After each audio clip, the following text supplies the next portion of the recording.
मैं आमिर खान हूँ, मास्टर हूँ इस लॉन्च का। अल इस्लाम बोर्ड है, 8 दिन है। मैं ईरान से निकल के आ रहा था समंदर, मुझे सोमालियों ने आई चेक किया हुआ है कल दोपहर 3 बजे। रात से इंडियन नेवी मेरे पीछे लगी हुई है इमदाद हुकूमत के लिए। पूरी रात इन लोगों ने मगजमारी की, जोर लगाया सोमालियों से। आज पूरी दिन अभी दिन की 4 बजे होने वाली है। इंडियन नेवी ने मुझे आज़ाद कर दिया, सोमालियों को निकाल दिया है। अभी मैं आज़ाद हूँ। इंडियन नेवी का शुक्रिया। इंडिया जिंदाबाद, इंडिया जिंदाबाद।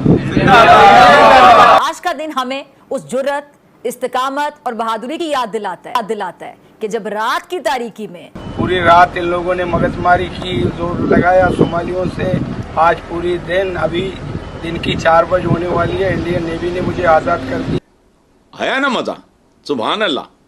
जब इस तरह की कॉल्स रिसीव करती है तो आप एक बेसिकली अपने आप को बड़ी मुश्किल पोजीशन में लेके जा रहे होते हैं, वन थिंग। सेकेंडली, उधर खतरात हैं। अगर वो पायरेट्स गोलियां चला दें, लेकिन वो देश की हिफाजत पर लगा हुआ है। यार सलाम है इंडियन आर्मी के उस जवान को। मैं उस माँ को मुबारकबाद पेश करता हूँ जिसने अपने बच्चे को इंडियन आर्मी में भेजा। नेवी ने तकरीबन इस साल कोई 42 पाकिस्तानी नेशनल्स को एंटी पायरेसी ऑपरेशंस जो कि अरेबियन सी में हुए हैं उनमें बचाया है। कहा जाता है कि, और ये सिर्फ पाकिस्तान को नहीं, और भी बहुत सारे ममालिक हैं। जनवरी में भी इसी साल जनवरी में तकरीबन 19 पाकिस्तानी नेशनल्स को बचाया था।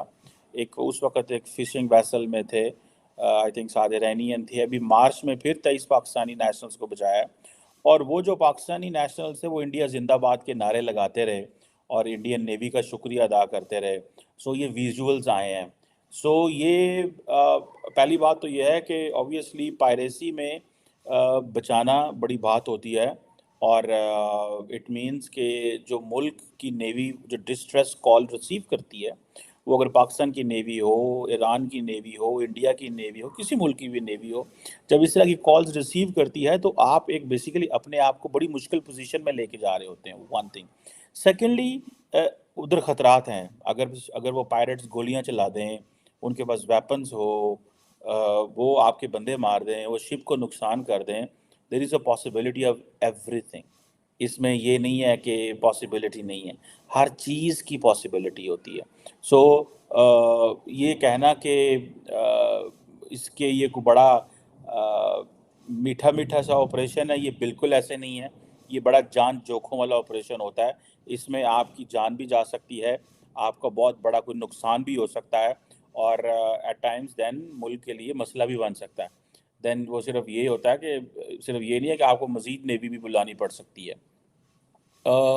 अब ये जो क्वेश्चन आता है कि कहा जाता है कि जो ईरान की जो एक फ़िशिंग वेसल थी अलकम्बर, उसमें उन्होंने ऑपरेशन हुआ जिसमें 28 और 29 मार्च को उन्होंने इंटरसेप्ट किया, और उन्होंने पाकिस्तानियों को भी बचाया। ये एक एंटी पायरेसी ऑपरेशन था। मैं आज बताऊंगा आपको, कोशिश करता हूं कि इंडिया की जो एंटी पायरेसी ऑपरेशंस के बारे में और उनकी पॉलिसीज़ के हवाले से, और ये चीज़ें जो हैं ये बताता है कि और मज़े की बात यह है कि बहुत सारा जो सोशल मीडिया इस वक्त भारत का, वो सारे का सारा इसको बड़ा हाईलाइट कर रहा है कि जनाब देखें, पाकिस्तानी जो हैं वो इंडिया जिंदाबाद के नारे लगा रहे हैं, इंडियन नेवी जिंदाबाद के नारे लगा रहे हैं। ऑब्वियसली इन चीज़ों को जो स्टेट्स होती हैं, देखिए why normally countries do this, इस पर मैंने पहले भी आपके साथ बात की हुई होगी शायद। क्यों करते हैं ममालिक ये एंटी पायरेसी ऑपरेशन? एक तो बहुत सारी लॉजिक हो सकती है। पहली लॉजिक तो ये है कि भाई हम बताना चाहते हैं कि we are something, one. Secondly, कई दफ़ा होता है कि आपके ऊपर एक चीज़ पड़ जाती है कि आप नज़दीक तरीन थे, आपको कॉल आई एंड आपके पास कोई चॉइस नहीं है, you have to be on a high moral ground to protect whoever there is. Then third, आप बेसिकली पावर प्रोजेक्शन भी कर रहे हैं। India is definitely these days is projecting its power. We are here to protest the occupation of Balochistan. 1947, British created this Pakistan for their purpose. That purpose is served now. They occupied Balochistan in 1948. Since then, the Pakistan army, the mercenary army, running the affairs of the country. We want the Pakistan army to be out of Balochistan. Pakistan army is looting and plundering our wealth. Our people are suffering.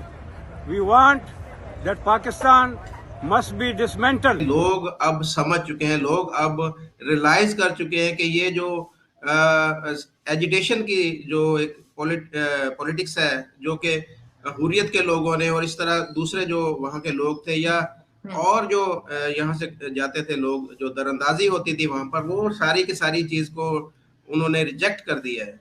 अब सारी वहाँ पर उनका जो नजरिया है, उनकी जो सोच है, उनका जो फोकस है, वो कश्मीर की तरक्की के ऊपर है। लोग चाहते हैं कि ये हमारा इलाका जो है, हमारा जो खित्ता है, हमारी जो स्टेट है, वो तरक्की करे। और जिस तरीके से वहां पर आप देखें कि इन्वेस्टमेंट हो रही है, पिछले 3 साल के अंदर 85,000 करोड़ से ज्यादा के प्रोजेक्ट्स और इन्वेस्टमेंट जो है वहां पर आई है।